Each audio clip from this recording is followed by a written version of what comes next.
हरियाणा शहरी विकास प्राधिकरण की तरफ से बसाए गए रेजिडेंशियल सेक्टरों में 1+4 यानी कुल 5 मंजिला भवन बनाए जाने के खिलाफ हरियाणा स्टेट सेक्टर्स कॉन्फेडरेशन अब आंदोलन की तैयारी करता नजर आ रहा है। पहले एक आम राय कायम की जाएगी, उसके बाद संघर्ष का ऐलान कर दिया जाएगा। और इसी पर ज्यादा जानकारी के लिए हरियाणा स्टेट सेक्टर्स कॉन्फेडरेशन के प्रेसिडेंट यशवीर इस वक्त हमारे साथ बने हुए हैं। सर, मुझे ये बताइए कि ये विरोध क्यों है? देखिए, ये विरोध तो एक जायज विरोध है। आपने एक सिंगल डिवेलिंग यूनिट के लिए जो पूरे हरियाणा के सेक्टरों के निवासियों के लिए पहले नॉर्म में दी है कि भाई एक सिंगल यूनिट यहाँ पर होगी, उस यूनिट को 4 यूनिटों में बदल दें, यानी एक जिस मकान में एक परिवार रह सकता है उसमें अब 4 परिवार 4 मंजिल तक रहेंगे और basic infrastructure as it is रहेगा, उसको बिल्कुल कहीं से भी चेंज नहीं करेंगे। जैसे पानी है, पानी की लाइन वही रहेगी। सीवरेज है तो सीवरेज जो एक मकान के लिए था अब वो 4 मकानों के लिए होगा। सारा का सारा चौक हो जाएगा सिस्टम है हजार्ड मैनर से डेवलपमेंट के सही है क्या? जो डेवलपमेंट की जो जोनिंग प्लान उन्होंने बनाई हुई है उसको ठीक करने के बजाय उसको ही खराब करने के ऊपर तुल के खड़े हो गए।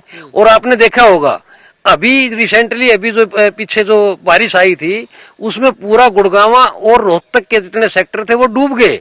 लगातार 10-10 तक उन तक पानी नहीं गया। उसका कारण यही था कि ये डिवेलिंग है ना, इतने 4-4 मंजिले ये फ्लैट बना। आप 4 मंजिलों का विरोध कर रहे हैं। दिल्ली, एनसीआर, गुड़गांव, मेरठ, गाजियाबाद 25-25 मंजिला बिल्डिंग्स वहां तैयार कर दी गई। तो शहर अगर विकसित होगा, इलाका अगर विकसित होगा तो जाहिर है हाई रेज बिल्डिंग्स भी आएंगी। देखिए, हाई रेज बिल्डिंग का विरोध नहीं है। जो हाई रेज बिल्डिंग बनती है तो पहले उनका इंफ्रास्ट्रक्चर तैयार होता है कि भाई इस इंफ्रास्ट्रक्चर के लिए इतनी फैमिली रहेंगी, उसके लिए ये चीजें रहेंगी। यहाँ तो इंफ्रास्ट्रक्चर तो एक फैमिली का तैयार किया है और उसके ऊपर बनाने लग रहे हैं 5-5 मंजिला। ये तो बिल्कुल उल्टा हो गया ना उसका। इन्होंने अगर नए सेक्टर बना के उनमें ये 10-10 मंजिला बना ले, हमारे कोई आपत्ति नहीं है। नए सेक्टर काटे उसमें ये 20-20 मंजिला इमारतें बनाए, उसके तहत ये अपना इंफ्रास्ट्रक्चर डेवलप करें। यहाँ तो इन्होंने एक पानी की लाइन है उसमें इन घरों की पूर्ति नहीं हो रही पानी की, और 4 मंजिला बनाने के बाद तो पानी आ ही नहीं रहा है किसी के पास भी। अब आगे क्या? अब आगे तो सीधी सी बात है। अभी रिसेंटली अभी सुप्रीम कोर्ट का डिसीजन आया चंडीगढ़ के, उसमें वहां पर सुप्रीम कोर्ट ने एक पॉल्यूशन से को भी लेके, पॉल्यूशन का मेन कारण कोई पराली और ये नहीं है, ये है जिस तरीके से ये इस तरह की डेवलपमेंट करने लग रही है, उसको हम साथ में लेके पंचकुला में हमने मीटिंग बुलाई है सभी RWA की। जितनी भी RWA है उसकी 21 तारीख को पंचकुला में, पंचकुला की रीजन की वहां पर मीटिंग होगी। उसके बाद 29 तारीख को 29 जनवरी को पूरे हरियाणा के RWA की पानीपत में मीटिंग होगी जहां से हम आंदोलन का ऐलान करेंगे। चलिए, मुझे बताइए कि किस तरह की परेशानियां लोगों के सामने आ रही हैं। 1+4 की जो अनुमति दी गई उसके बाद किस तरह की परेशानियां पहले से रहने वाले रेजिडेंट्स के सामने है? हाँ, उनके सामने ये परेशानियां है कि जब ये प्लान किया गया था और वो मैक्सिमम ये 90% से वो डेवलप भी हो चुका है, और and just at a time ये कर देना कि उसके अंदर मल्टी स्टोरीज वो बनेगी और उसके ऊपर 4 वो अलग से बनेंगे रेजिडेंस, उसके 8 रजिस्ट्री हो सकेंगे, उसमें कोई पार्ट बाई क्रिएट कर देंगे। ये 4 में भी उन्होंने 8 फैमिली के बना दिया। वो उसको डिवाइड करके आप उसको 4 को 2-2 को दे सकते हैं, एक फ्लो को यहाँ तक कर दिया।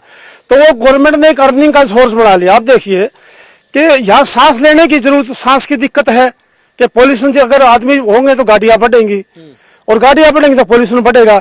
सेकंड, यहाँ पे पानी की इतनी दिक्कत है इस सेक्टर में, जबकि हम नहर के साथ ही खड़े हैं। और पानी जब से इन्होंने कोई पिछावाइज कॉलोनी में पानी दे दिया इन्हीं ने, अगर इनसे पूछा जाना चाहिए। उसके बाद यहाँ पानी जो 20 तारीख थी जिसमें सर्दी जोरों से पड़ी है, उसके बाद थोड़ा थोड़ा पानी आने लगा है।